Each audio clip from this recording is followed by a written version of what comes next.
You're listening to Press This, a WordPress community podcast on WMR. Each week we spotlight members of the WordPress community. I'm your host, Doc Pop. I support the WordPress community through my role at WP Engine and my contributions on torquemag.io. You can subscribe to Press This on Red Circle, iTunes, Spotify, or your favorite podcasting app. You can also download episodes directly from WMR.fm. Today we're diving into a topic that's at the forefront of the digital landscape, kind of literally, web accessibility. It's a subject that affects every website and every user. Inaccessible sites can lose your readers or customers and just defeat the purpose of why you put your site online. Joining us today is Amber Hinds, the founder and CEO at Equalize Digital and the organizer of the WordPress Accessibility Meetup. Amber's work has had a big impact helping major universities, government agencies, and various organizations create inclusive online experiences, and her company's newest tool, the Accessibility Checker, is a powerful plugin that scans, monitors, and reports on the accessibility status of websites in real time, ensuring that content, themes, and plugins remain user-friendly for everyone. Amber, welcome to the show. Thanks for having me. I'm excited to be here. I'm excited to have you. Let's start off by just hearing your origin story. How did you get into WordPress?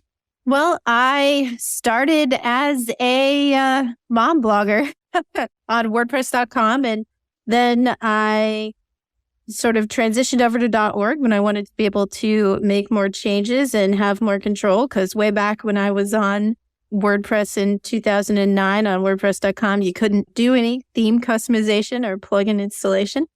And I grew a freelance business just out of friends initially asking me for help with their WordPress websites. I love hearing about the mommy bloggers that are still in the space. I definitely think that was kind of a magical moment of internetness where websites were so accessible and so easy that we had all these folks joining WordPress community just to be able to talk about things that were important to them in their lives. And I think a lot of that maybe moved to Facebook or social media, and that's kind of a shame. But I'm happy to see folks like you have transitioned to kind of staying into the space and making the space better for other folks like that. So yeah, thanks for that.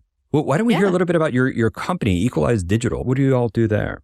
Yeah, so we are a certified B Corporation, and we specialize in WordPress accessibility. So we do accessibility audits and remediation that we have in packaged plans that we do for people on sort of a recurring revenue basis. And then we do accessible development for enterprise organizations. And we have a product, Equalize Digital Accessibility Checker, which scans WordPress websites for accessibility problems and flags those, like the way you'd see an SEO tool like a Yoast or a Rank Math, something like that, that provides reports on the post edit screen to help people make content more SEO friendly. Well, we do the same checking, but for accessibility. And it's important to note, I think people have already picked this up, but this isn't one of those tools that claims to make your site accessible if it wasn't before. This is a tool because those tools have dark histories of maybe not working the way they're suggested to with overlays and things like that. But this is a tool that's really, like you said, it's more of like a Yoast checker. Yoast doesn't make your page better at SEO. It shows you how to make your page better at SEO. And that's kind of what's happening here. Yep, that's correct. Yeah, there's no front-end impact by our tool, which also has the great benefit of not having any negative performance impact. It's really a tool that developers and designers and content creators can use to better check for accessibility faster and to learn accessibility. So we have a lot of documentation that we've linked off to and things to help people learn more about how to either code or enter content in an accessible way. So if I installed the accessibility checker, there's different levels. You can talk about what you get at the free and the premium levels. But what is the basic thing that the tool is going to provide for me? What is my experience going to be like on the back end? Sure. So we actually have both a back-end and a front-end view with our plugin. The free version, which is available on WordPress.org, it allows unlimited scanning of posts and pages. So if you have a very basic website, then you could potentially just use the free version forever and there'd be no reason to upgrade. We do have a paid version as well with various tiers, and that includes scanning of custom post types and some other features we could get into if you want to. But basically, what either the free or the pro plugin will do is it puts a meta box down below the content area on the post or page edit screen. It scans, it provides a summary, and then there's a details tab where you can go in and see each individual error or warning that we have found on the page, and it helps you to find them. What we released over the summer, though, which we were really excited about, it was funded by NASA because our plugin is being used on the NASA website, is a front-end view of our plugin. So anyone who is a logged-in administrator has the ability to toggle a button on the front end of a post or page, and you can go through the errors and warnings on the front end. It'll put a dashed pink box around the element because sometimes it's hard to just see a code snippet and know where do I go to edit this thing. And so that's what the idea behind the front end view. That's so cool. So that's a premium feature, one of the business and small business and higher levels, or? No, actually, so this was a conversation we had with NASA. They're using the plugin and they wanted something that would make it easier for very non-technical content creators and writers that edit content on the NASA website to find problems. And so we created this, they funded it, and we ended up deciding that instead of building it just for NASA, we were going to release it in our free plugin. So you can use that feature for free. And it really goes down to both us being a certified B Corp, and part of NASA's mission is to give back to humanity. So sort of like Velcro came out of NASA. We've been joking that this front end feature also came out of NASA. That's cool. That's really neat. And so when we're talking about issues, I'm assuming low contrast font on, like something that's hard to read, things like that. Or are we talking about traps like mouse? I think the term is mouse traps, where you can't navigate the site unless improvements are made. I'm sure I'm flubbing that description, but can you kind of tell us about like what sort of things we're looking for here? So we have over 40 different checks. We divide them up into what we call errors and warnings. Errors are things that we 100% know are a problem.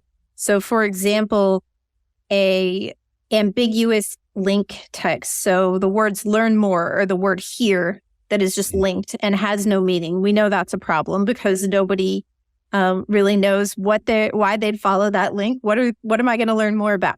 So that's an example of something that is an error. It's definitively a problem. It needs to be fixed. And then we also have warnings. So things like images that are missing alternative text. That's a warning because in some situations, it is actually correct to leave alternative text empty if an image is purely decorative and you don't really want to slow people down by providing a description of a flourish, for example. So that's something where it requires a human to assess it. We can flag the thing, but a human needs to look at it and make a decision. So we have more than 40 different errors and warnings, but what is important to know is just like there are some things that we can flag but require a human assessment, there are just some things that an automated testing tool can't find. And so we provide a lot of education around manual testing as well.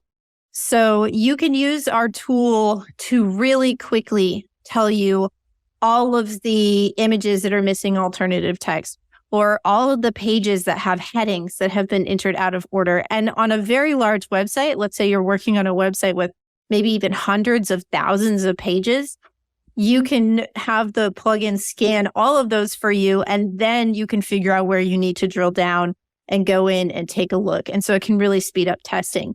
But from a true accessibility standpoint, you also need to go to the front end and look for those keyboard traps like you were talking about, which is literally going through the website, hitting the tab key and making sure you can get to every interactive element and you can use the website fully without a mouse.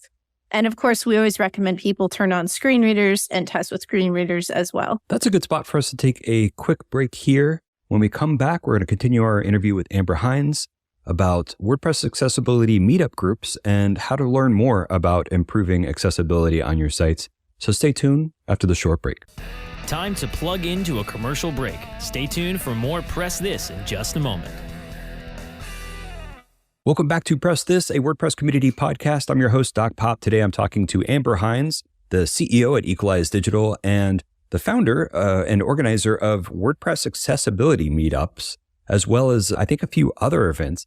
Amber, can you tell us a little bit about the WordPress Accessibility Meetup? Sure. The WordPress Accessibility Meetup is an official meetup in the WordPress Meetup program. It actually, fun fact, is one of the first, but now is not the only meetup that was designed not to be city-based. So it used to be that WordPress meetups were always just city-based. So I'm in Georgetown, so I could go to the Georgetown WordPress meetup if I wanted to. And a couple of years ago, I started to think I really wanted to learn more about accessibility, but there's not many web accessibility folks in my town. It's not actually a super big town. And so I submitted an application, and there was a big community discussion about whether or not they were going to allow meetups that are purely virtual. And we were excited to get WordPress Accessibility Meetup approved as one of the first topic-based meetups. I think there's also one on hosting now, and Black Press is another one that exists out there. But we meet twice a month, the first Thursday at 10 a.m. U.S. Central Time, and the third Monday at 7 p.m. U.S. Central Time, so that we have good coverage of folks around the world. They're all on Zoom. We find sponsors to help us cover the cost of live captioning. So we always have captioning that is typed by a human at every meetup. And there's just a bunch of different topics related to website accessibility. Sometimes they're code-based, sometimes they're content-based or design-based, all different things. Were you also one of the organizers of WordPress Accessibility Day? Yes. So WordPress Accessibility Day, I am actually the president of the board. We're a separate nonprofit organization. It's independent from WordPress Community Foundation. It's a 24-hour event that runs every fall. And this year in 2023, this was our third event, and we were really excited. We had over 2,000 people register and attend, and it's single track that goes for 24 hours. I was one of those 2,000. It was a really well-run event. Kudos to all the folks behind that and to you for organizing that. And I think one of the things I kind of wanted to get at in this interview, I wanted to ask about if people, so you have a tool to help people kind of figure out how to find accessibility issues on their site. But if people want to be more proactive and learn about best trends and best practices for how to keep their sites accessible before they launch instead of like after, how do you recommend people keep track of this? Yeah, so of course, attending meetups is a great way. We record all of them and we post them on our website. If you go to equalizedigital.com/meetup, you can find all of the recordings from every WordPress meetup that there has been on WordPress Accessibility Meetup.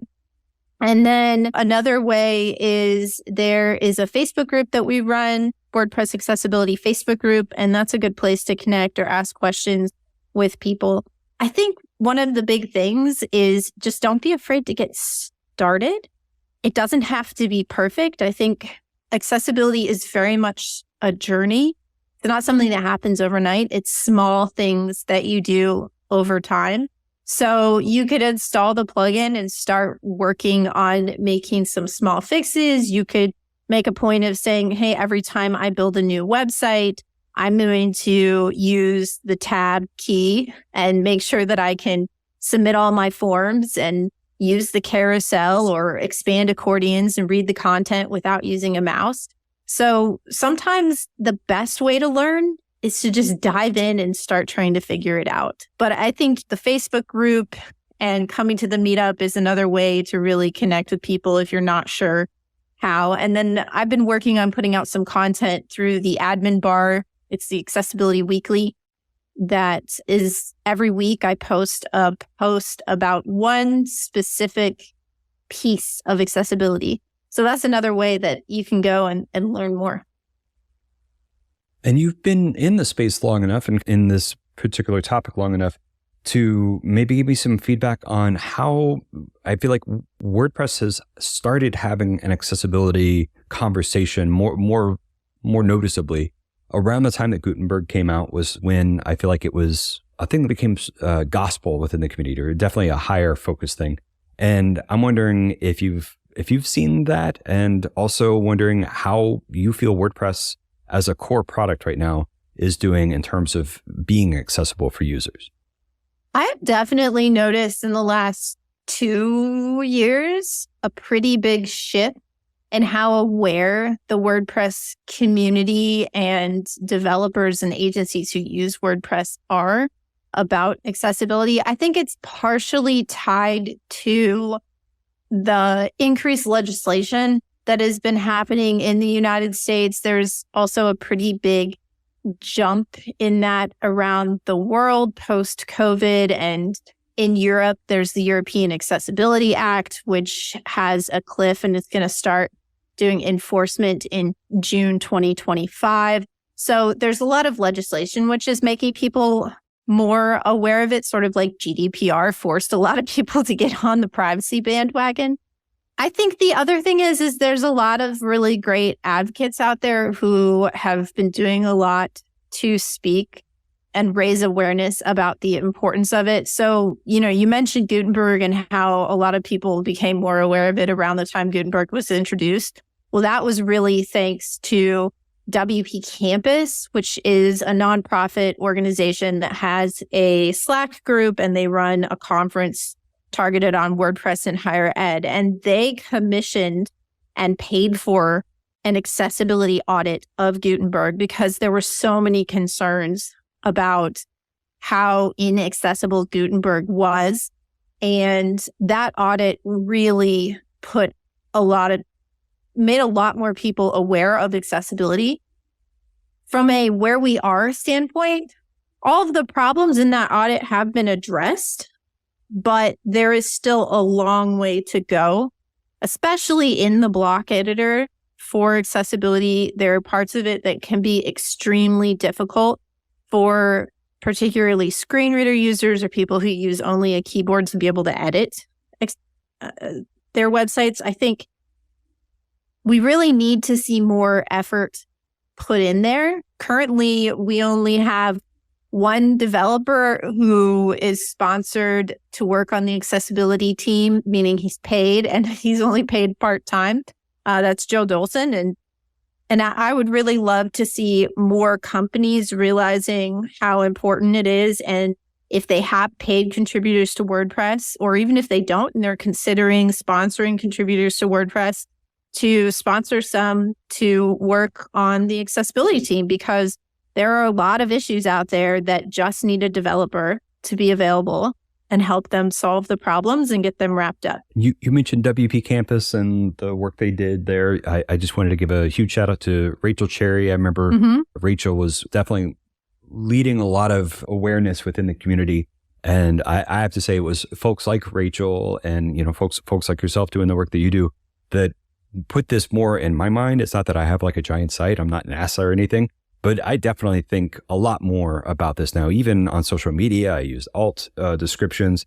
And a lot of this comes down to, I've just found that accessibility doesn't necessarily, I'm getting a little preachy or whatever. I'm sure we've all heard this before, but accessibility doesn't just mean making the web accessible for like some individuals. It really, higher contrast fonts and alt descriptions and making your site mobile responsive, right? So that you can access it on different things. These are the sort of things we're talking about that really just make your site and make the web better for everyone, not just, thinking about like, oh, some individuals need these improvements. No, this is really, if we think about this right, hopefully we're just making everything better for everybody. Yeah, accessibility is very much part of just having a good UX or user experience. And as you mentioned, there are so many things. And even in our day-to-day life, like we leave the web, something that a lot of people maybe don't think about or even notice as they use our curb cuts or ramps that make it so you don't have to step up onto a curb. And those were originally created for wheelchair users. However, they're very handy if you're pushing your child in a stroller or pushing a shopping cart full of groceries or pulling a heavy suitcase behind you. And there are a ton of web features that are just like that. And I mean, I don't know about you, but as I get older, I notice there are websites where I sometimes have to zoom in order to read them, particularly on my phone. And every once in a while, I'll encounter one where the developer has disabled Zoom, and I just leave because I'm like, well, I don't want to sit here squinting trying to read this. It's frustrating for me. We're all in this spectrum of going from typically abled to potentially needing some sort of device or personal assistance in order to engage with the web. And I think that as developers, we want to keep that in mind and realize that it really does help everyone. And this is a way that we can make the world a better place. And on that note, we are going to take one more break. And when we come back, we'll pick up our conversation and focus on some new improvements for the accessibility checker plugin that might be of interest to small businesses and agencies. So stay tuned after this short break. Time to plug into a commercial break. Stay tuned for more Press This in just a moment. Welcome back to Press This, a WordPress community podcast. We are wrapping up our conversation with Amber Hinds. We've talked about the WordPress Accessibility Meetups and how folks can learn more about improving their sites and learning about accessibility. And earlier in the show, we talked about Equalize Digital's Accessibility Checker plugin. And I just kind of want to dive in a little bit more here. I'm on the pricing page. I signed up today. I installed the plugin at the personal level just to kind of check it out. But there's some cool stuff at the small business and agency levels. For instance, I saw at the small business level, there's 30-minute accessibility consultation, as well as 2 accessibility office hours each month that you help out with. I just kind of want to hear a little bit more about some of these features that you might offer to agencies and small businesses at the higher levels. Yeah, so at the small business and the agency tiers, we do offer a personalized 30-minute consultation, which is actually a phone call or Zoom call with me. And we get on, and it's kind of neat because I don't have a script. We do what works best for that particular business or agency, which means sometimes they've already installed the plugin and there's some issues, and we might just spend time talking about how to fix certain issues. The goal with those is really to get you up and running with the plugin, make sure that you're not seeing anything weird, and also provide, that information, because since our tool is not a quote fixer, right? You still have to do some of the work. There are times when you run into things and you're maybe not sure the best approach in order to fix it. And so we do that then. We also do those in the office hours. So office hours happen twice a month, and they're grouped. They're not recorded, but multiple people can come, which is nice. We have people come sometimes just because they want to listen in and learn from other people, but it's an opportunity to sort of be face-to-face and talk about accessibility, some of the problems that are being found, and the best ways to fix them. The other thing that we offer that's relatively new at the small business and the agency tier is we have an add-on that is included with that, which is audit history. So the free version of the plugin and the base pro version of the plugin are just going to show you current status. But a lot of agencies and developers need to have the ability to report on accessibility changes over time. And so that's what this audit history plugin or add-on for the main plugin is. It saves counts at certain intervals and allows you to view them in a table and in a graph, and ideally see improvement over time and be able to report to your clients or internal stakeholders about how accessibility has been improving on the website. Well, that's cool. I really appreciate chatting with you today. And again, I just have to say thanks for the work you did with the WordPress Accessibility Day and with the Accessibility Meetups. Really appreciate that. If people want to follow you or learn more about what you're working on, where would you like to send them? Sure. So our website is equalizedigital.com. If you go to equalizedigital.com/meetup, that's the best way to learn more about all of the meetups. You can see upcoming and watch recordings. I am most active on Twitter. So if you're a social media person, you can find me on X/Twitter at Hey Amber Hinds. It's HEY, Amber, HINDS. Well, thanks again for joining us today, Amber. And thanks to everyone for listening to Press This, a WordPress community podcast on WMR. You can follow our adventures on Twitter at the Torque Mag. That's the Torque Mag on Twitter. You can also go to torquemag.io to find more articles as well as transcribed versions of each of these podcasts after they come out. You can subscribe to the show on Red Circle, iTunes, Spotify, or your favorite podcasting apps. You can also download it directly from WMR.fm. I'm your host, Dr. Popular. I support the WordPress community through my role at WP Engine, and I love spotlighting members of that community each and every week on Press This.